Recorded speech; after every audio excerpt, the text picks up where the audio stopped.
Greetings, Earthlings. We are going to talk today about disassembling a split taper pulley. That's what's on this flail mower right here. This is one of the Green Technique brand flail mowers. Split tapered pulleys are common on a lot of equipment these days. As far as the equipment that we sell at Earth Tools, most of the flail mowers have them. Some of the chipper shredders have them.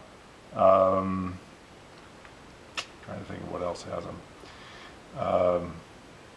There's not a whole lot that we sell that has belts, but you will run into this pulley on various types of equipment.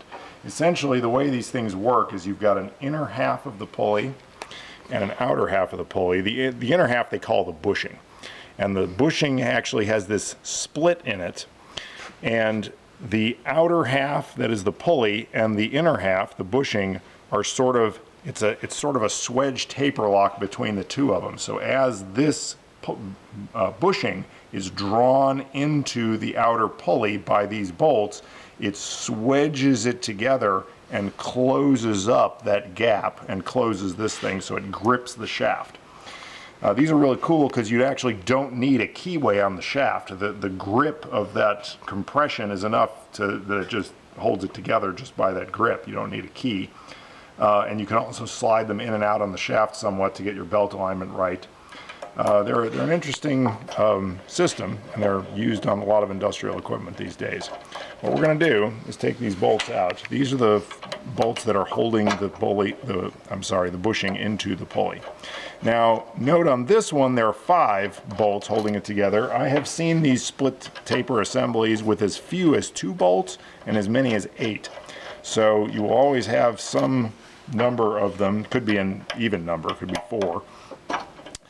But just remove all those. Now, I've had this apart before, which is why these are not very tight. Normally these would be a lot tighter than this. I'd have to probably hit this wrench with a hammer or get a longer, like a cheater bar, to put on here, because these things should be torqued.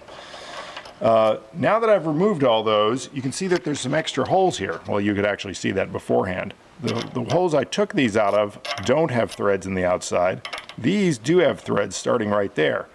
There will always be some of those present on a split taper bushing assembly or pulley assembly. Those are the push bolts. When you thread bolts into those holes, you bring them down until they stop.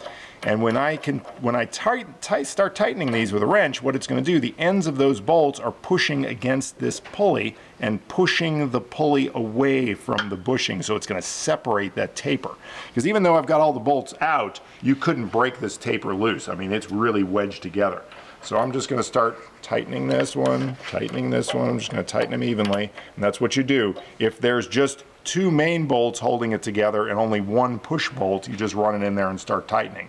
If there's 2 push bolts or more, always tighten them evenly. Usually there are fewer number of push bolts than there are actually holding bolts.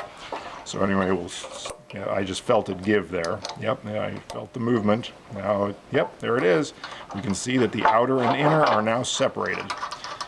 Now we can take these push bolts out, get them out of the way, and we can remove our pulley. Set these aside. Use a screwdriver to kind of open this up a little bit. Probably can just pull this right off. Yeah, there we go. Behind this thing. If you pull too hard, if you put a gear puller against this and start pulling, it'll pull into that swedge and it'll close this thing back up. So you don't want to put a lot of pressure on the pulley itself. You want to mainly pull on the bushing.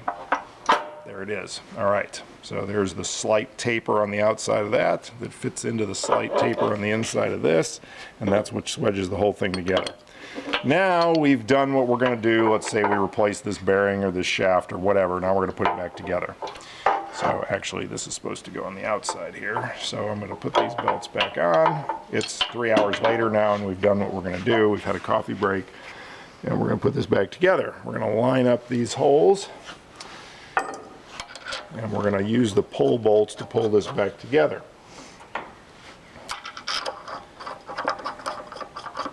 Sometimes they don't use Allen head bolts on these things. They can use hex heads. It doesn't really matter. The point is to get them all back in there. And the very important thing now is to tighten these things evenly. Because if you just go around once and tighten them all and say, yeah, it's good, what you wouldn't notice is if you started here and ended here, by the time you tighten that one's loose again. Because you're slowly swedging those two tapers together, and you'll have to go around it like 4 or 5 times until they all are completely tight and they're not moving anymore. Now I want to see how far this is slid out here. Yeah, if you look at this pulley and you look at this pulley over here, I want basically the same clearance between the back of the pulley and the bolt heads, just so that belt is straight. So that's what I'm aligning here, just make sure I've got the pulley shoved on there enough. So we got that one. I'm going to do like a cross tightening deal here. Jump around from, can't go directly across on a 5-bolt pattern, but you know, you can get close. Yep, see, every one of them's loose again, but see, this one's loose again.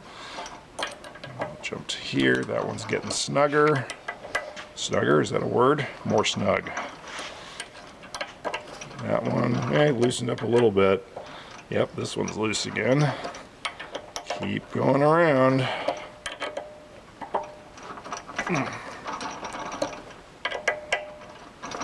Getting tighter every time.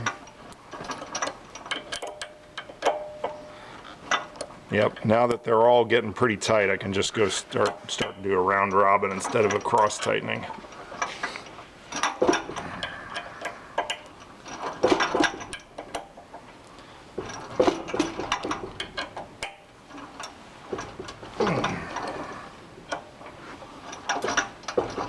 I jumped across on that one anyway, just old habit. I'll probably grab a torque wrench and torque these down later. These are an 8mm thread bolt, so it'll be torqued to about 18 foot-pounds. If you don't have a torque wrench, that's 2 grunts. Still tightening a little bit there.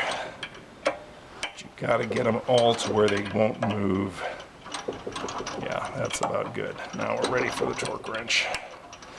Okay, now you're a qualified split pulley operator. Go get it.